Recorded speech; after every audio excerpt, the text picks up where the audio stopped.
This is Blake Aaron with Aaron Outdoors, and welcome to the first YouTube video of 2021 from Aaron Outdoors. And this year we're going to try to grow the YouTube page a little bit, so if you haven't, go ahead and subscribe to our page right now. Give this video a like, comment below, let us know what you'd like to see throughout the season, whether it's how-to videos, some unboxings, some video reviews on different outdoor products, and different types of hunting and fishing outdoor activities that you'd like to see come to the channel in 2021. It's January right now, we don't have a whole lot going on, but we do want to kick off the video series with some trapping tips and what we think is the best way for you to catch predators in the off season whenever you're done deer hunting and before turkey season rolls around in the spring. I could sit here and explain to you the best way to do it and how to do it and the way you should go about it, but the best way to learn how to become a good trapper is to see for yourself and learn from the best, and that's exactly what we're going to do.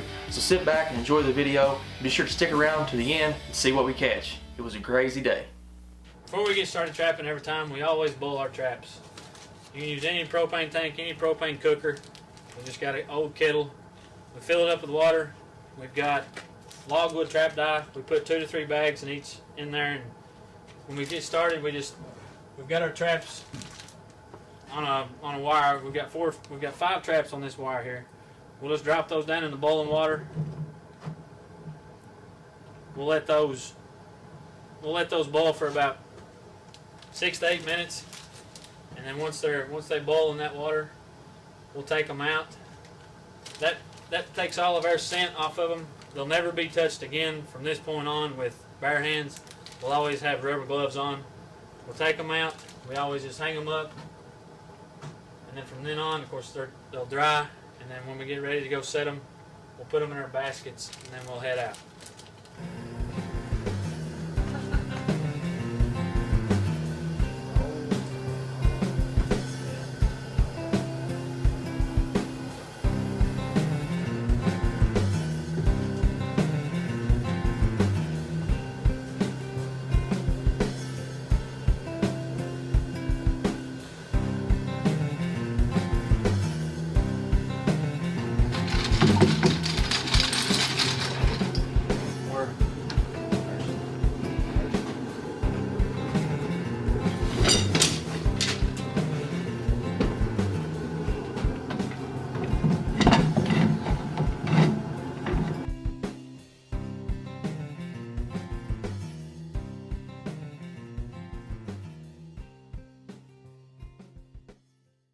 First of all, of course, setting traps, you're going to need traps.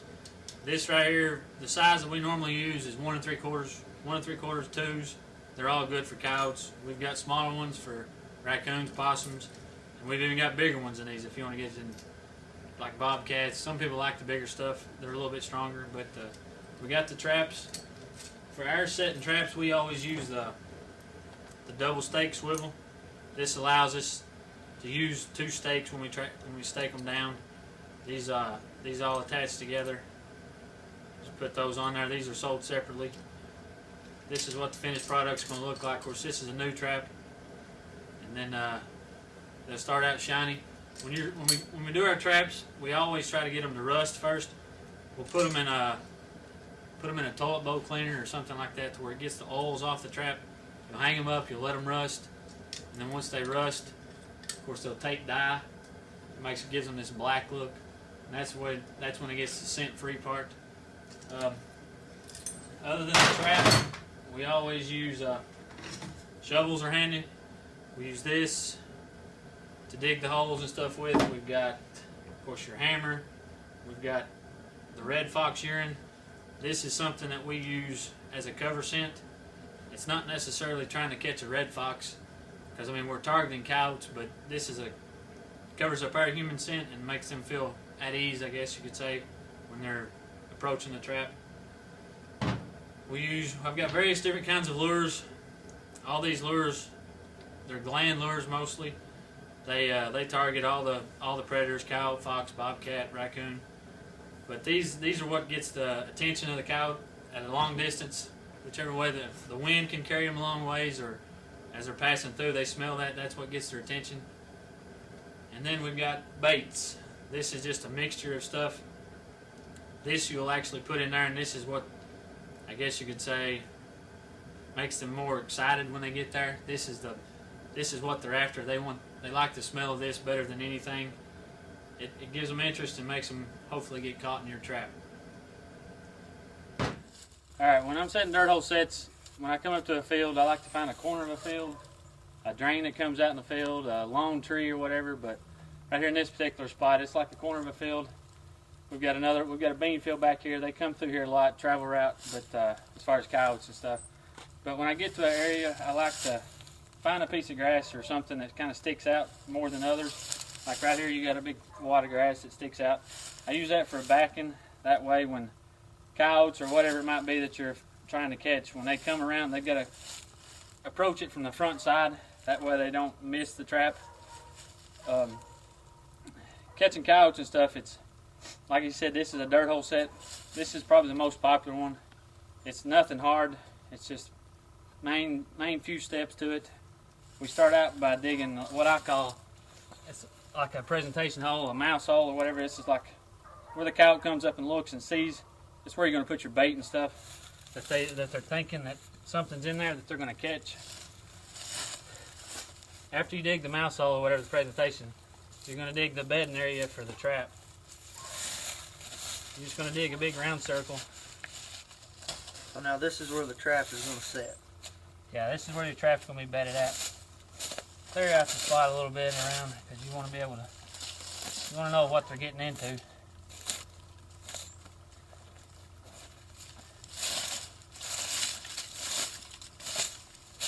This way maybe if the lure doesn't draw them in when they're just walking around, this right here hopefully will just catch their eye.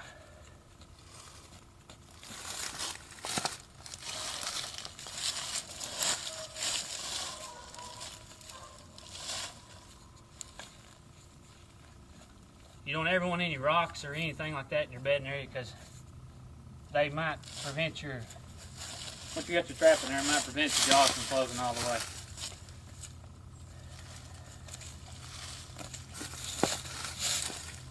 Okay, we've got that spot ready. Everything's ready to go right there as far as for the trap to be bedded. Now we just gotta get our traps and our stakes and we'll put one in the ground. Well, after you've got your trap bed prepared, it's time to set your trap. We've got double stake swivels on all our traps. We put our stakes in here, we'll cross them like an X where they can't, animals can't pull them out as easy.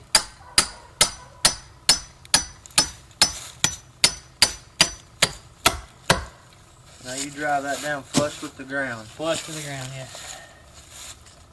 Okay, now we set our trap. You want to make sure when you're setting these traps, of course, don't catch your fingers. And you want the pan, the pedal, you want it always to be level with the trap as you're putting it in the ground. Always make sure everything in here is loose, because the main thing about this right here, it has to be good and sturdy.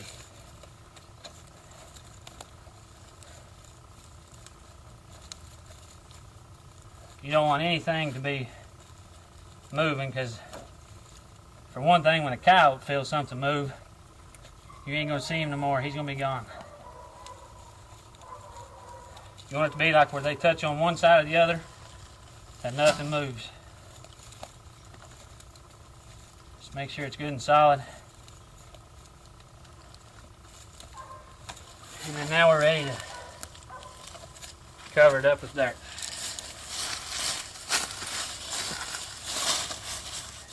Alright, next we're going to put the dirt over the trap. I always bring my dirt with me, just for the simple fact, like right now the ground's froze, so what you're digging out's hard and it's wet, so I like to have dry stuff. Put it in a sifter just over the top of it, give it a more natural look, get it good and level. The main thing is so it won't hinder the trap from shutting. Right. Yeah, you don't want anything on the trap bed that's gonna, when the jaws close, well, it won't allow them to close, and that way your animal will get free.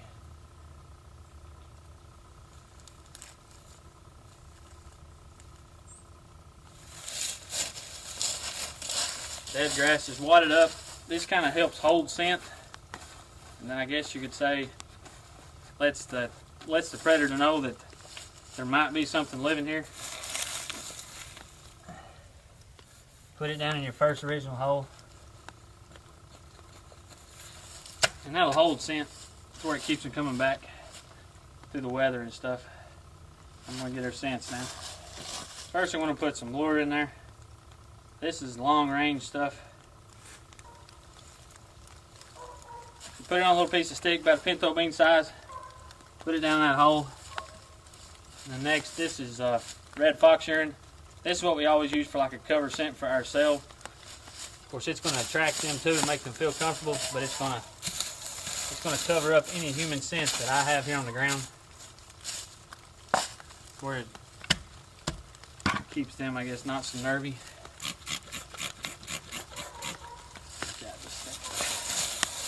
And I just do a horseshoe around the trap. Now this right here, that's what I call a finished product. Hopefully in the morning, we check these traps every morning. We've got some other ones set, but hopefully we'll have some fresh meat here in this trap in the morning.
Here we are, folks.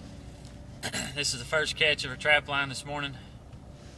Yesterday we set all day and we got about 30 traps in the ground, so hopefully we'll have some good luck this morning. Like I said, this is our first catch. We've checked probably 8 or 10 traps so far, so we've got plenty more to go. Hopefully we'll have something else for you. Very good to me over the years. I've caught bobcats and coyotes.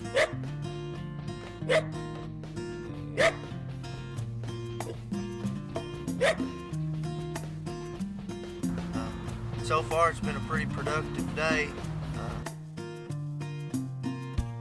This makes coyote number 4. We're in a spot right here. This is the head of a drain out in the field.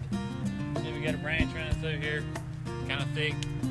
So this coyote, I'm sure, was traveling through looking for a nice little snack, but found our trap here. And the guys have done an excellent job for us. We've caught several coyotes this morning, and we're hopefully going to catch a few more. In fact, right now, if you look down there, we have coyote number 6. If the camera can get it, right down there in that bottom, and we got 2 more traps to check on this farm. We still got a couple more farms to check. So, awfully good morning for us so far, guys.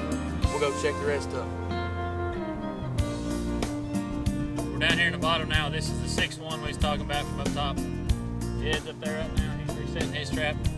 So I'm going to get this one reset, and then we'll be on to the next one.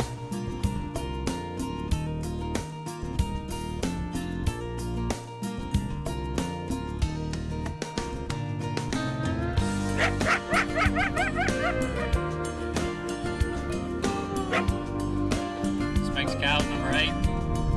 This is the 2nd coyote we've got on this particular farm right here. Good morning, it keeps getting better. This is coyote number 9. We moved on to our next farm. This is coyote number 10. Been vocal this morning, but last night was a pretty good night. The animals were stirring good. This is the first trap we've checked on this farm.